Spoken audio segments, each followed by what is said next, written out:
Welcome to Olympian Water Testing, giving you the best in water analysis. Today we're looking at Artisan with a question: is water causing copper toxicity? And sometimes you might be wondering, hey, I'm drinking my tap water. It's refreshing, it's good, but is there copper toxicity in it or another heavy metal? Well, first of all, we have to establish, how does it get into your water? As we know, copper is a naturally occurring metal, and it's usually found in small amounts in spring water sources and also naturally in rocks, soil, plants, and animals. And even a small amount of copper is essential to the human body and helps regulate certain bodily functions. Not all heavy metals are created equally, as copper can be beneficial in small amounts, unlike lead or mercury. But copper is easily shaped and molded, which means it becomes an excellent resource for electrical wiring, plumbing, and household fixtures. So it's more than likely you have plumbing that's either iron or copper.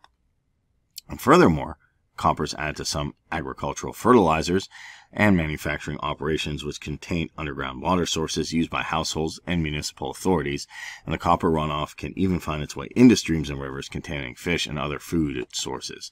Copper also tends to contaminate water sources when pipes corrode, leading to higher amounts, which can cause copper toxicity. And that's most likely how it's getting into your water supply. You have older pipes, they start to corrode, and you get particles in them. So how can you find out how much copper is in your water? Well, one of the most significant signs you've got copper in your water, more than you probably should, is the corrosion of the plumbing, faucets, and utensils, even appliances that tap into your water source. So if you suspect that your water has high copper trace, then it's time to contact a water testing lab in your state. Definitely you want to get a good third-party evaluation and analysis so you can know for sure if you have elevated levels of copper. While you might see some plumbing that's corroded, you have to get those tests to be 100% sure. And what are some of the symptoms of copper toxicity if you have some in your system? First, we have to understand what copper toxicity is. So the human body requires a small amount of copper in the bloodstream.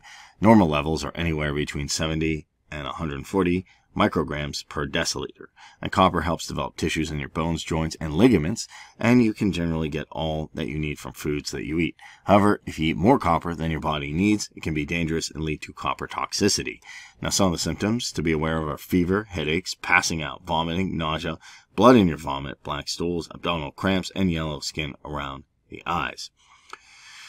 And you can also have irritable feelings, depressed, overwhelmed, overexcited. Can even cause you to have difficulty paying attention. If untreated or undiagnosed, copper toxicity can cause kidney failure, liver damage, heart failure, and even brain damage. That's why knowing all these signs is essential when it comes to copper.